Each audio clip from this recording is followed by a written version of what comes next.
আপনি 100% কনফিডেন্স নিয়ে বলছি, ইনশাল্লাহ ইনশাল্লাহ আমরা দেশে যাব, বিজয়ের মাসেই দেশে যাব।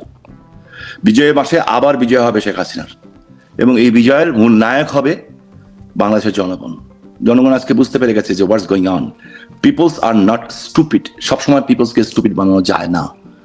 বাংলাদেশের মাটিকে ব্যবহার করে, বাংলাদেশে জঙ্গিবাদ কায়েম করে, হ্যাঁ, আপনি ভারতকে ডিস্টার্ব করবেন, ওখান দিয়ে মায়ানমারে যুদ্ধ লাগাবেন, আর বাংলাদেশ ওদিক থেকে গোলা এসে পড়বে বাংলাদেশে, মরবে বাংলাদেশ, আর পাকিস্তান ওখানে আরামে থাকবে। ওদের আইএসআই এজেন্ট বাংলাদেশে ঘুরে গেছে, ওরা আল কায়দা। তারপরে আমি কেন বলবো, জাতিসংঘের নিরাপত্তা পরিষদই তো বলছে।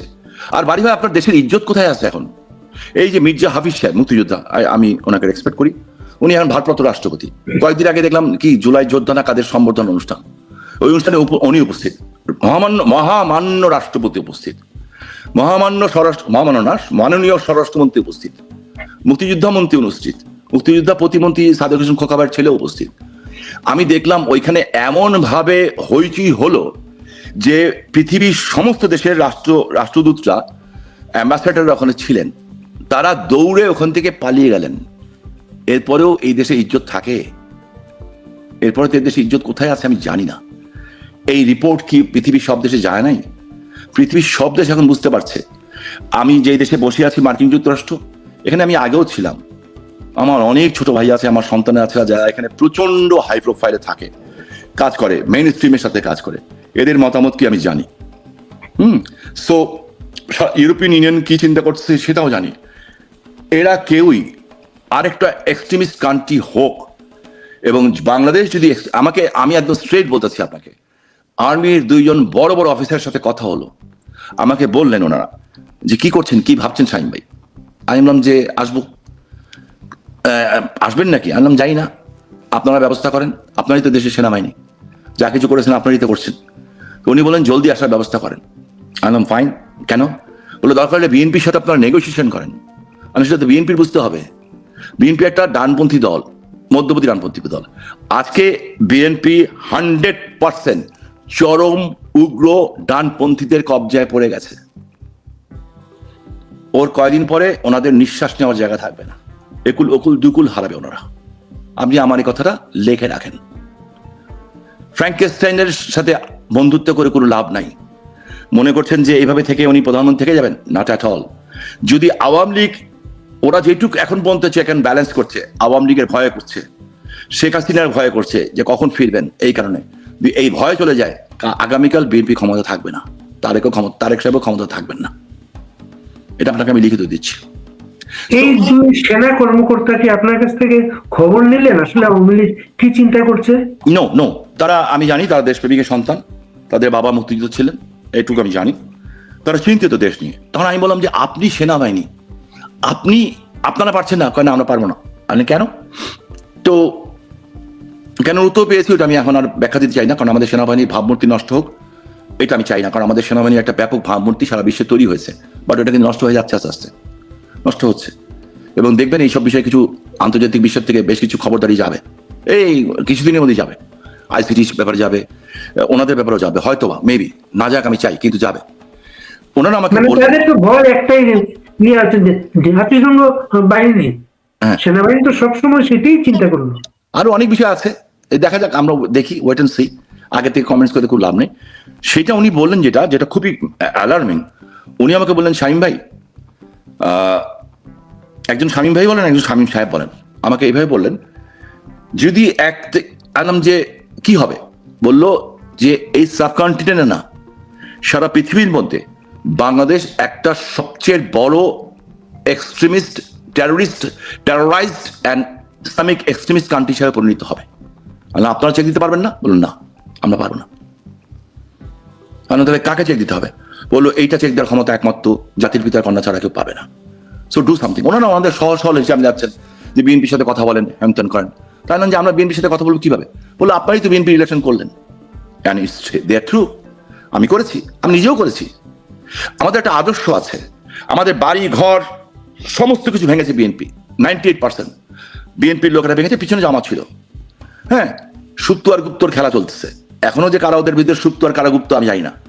বাট যখন আদর্শিক প্রশ্ন এসছে, জাতির পিতার কন্যা শেখ হাসিনা একটা কথা বলেছিলেন, একটা বক্তব্যে, যারা আমরা বুঝদার আমরা বুঝে নিয়েছিলাম স্বাধীনতা বিরোধী শক্তি যাতে ক্ষমতা আসতে না পারে।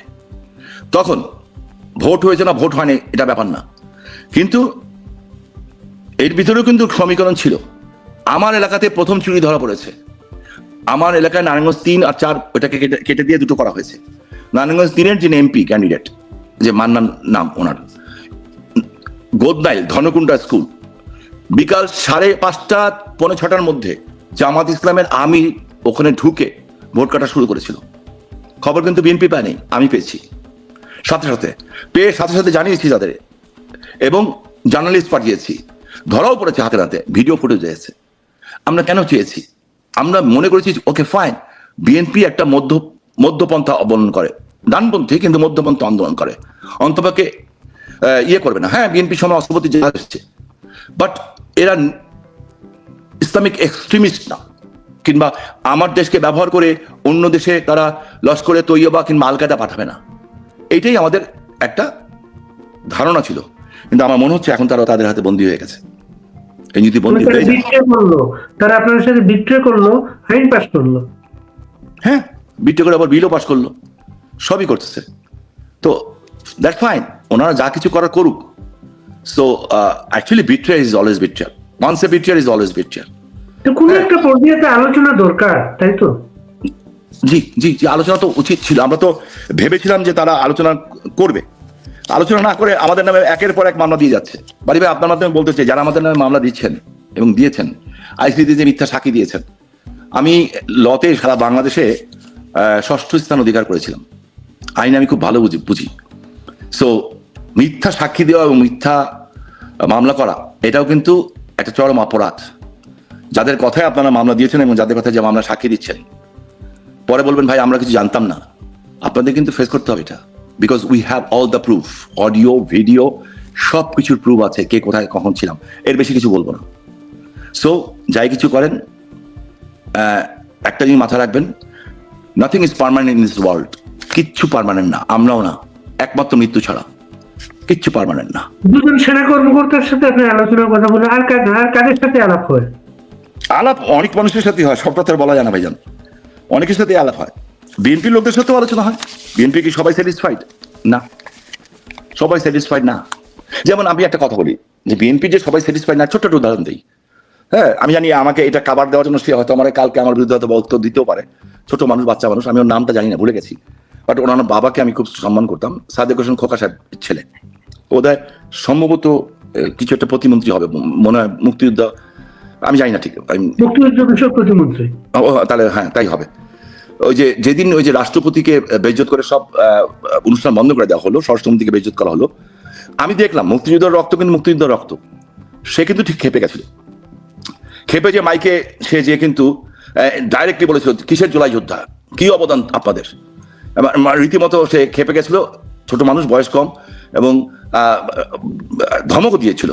পরে আরো হয়েছি শুরু হয়ে গেল, পরে তাকে সরিয়ে দিলে সালাউদ্দিন সাহেব গেল। শরীরে মুক্তিযুদ্ধের রক্ত আছে তো মানতে পারে না। তো এই বিএনপির ভিতরে তো আছে, এরকম লোকও আছে, তাদের সাথেও কথা হয়। আমার মনে হয় তারাও স্যাটিসফাইড না, তারাও বুঝতে পারছে। আর যেইভাবে বিএনপির মানে ছোটখাটো নেতার থেকে বড় নেতারা দেখতেছি যে বেশ কিছু দেশের নাম আমি বলতে পারি, হ্যাঁ, মালয়েশিয়া, থাইল্যান্ড, দুবাই, এই সমস্ত জায়গায় যাতায়াত করছেন, আবার জিনিস আনছেন আর জিনিস ফেলে দিয়ে যাচ্ছেন, রেখে যাচ্ছেন সবকিছু। আমার তো মনে হচ্ছে যে তারা বুঝতে পারছেন যে বেশি দিন নাই।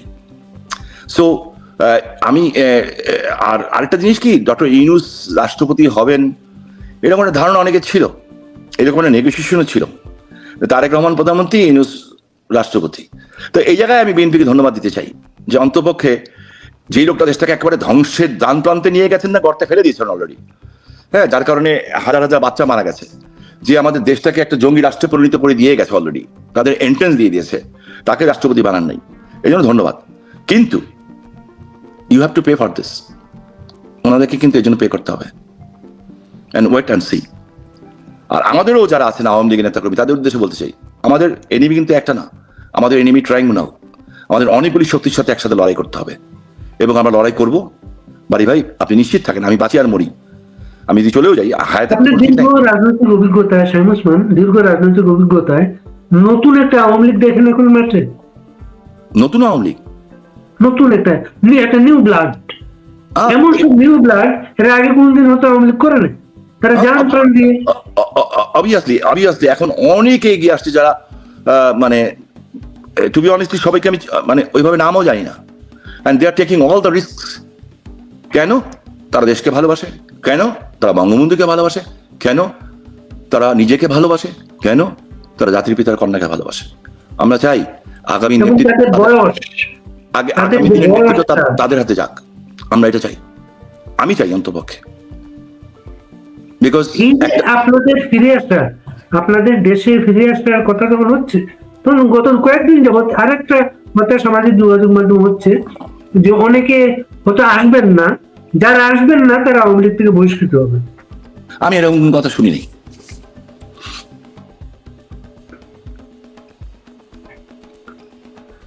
আমরা শামীম ওসমানের সংযোগটা একটু অপেক্ষা করছি। আমরা চমৎকার একটা আড্ডা দিচ্ছি, বাংলাদেশের খুবই আলোচিত একটা মানুষ শামীম ওসমান, আমরা তার সঙ্গে কথা বলছি। তিনি খুব অকপটে তার মনের কথাগুলো বলছেন, মনের কথাগুলো বলছেন, এবং তিনি এই প্রথম কোন অনুষ্ঠানে কথা বলছেন। তাকে আমরা কয়েকদিন আগে আমেরিকার বিভিন্ন প্রোগ্রামে দেখলাম, দেখার পরে আমরা অনেক মানুষ তার কথা শুনছিল,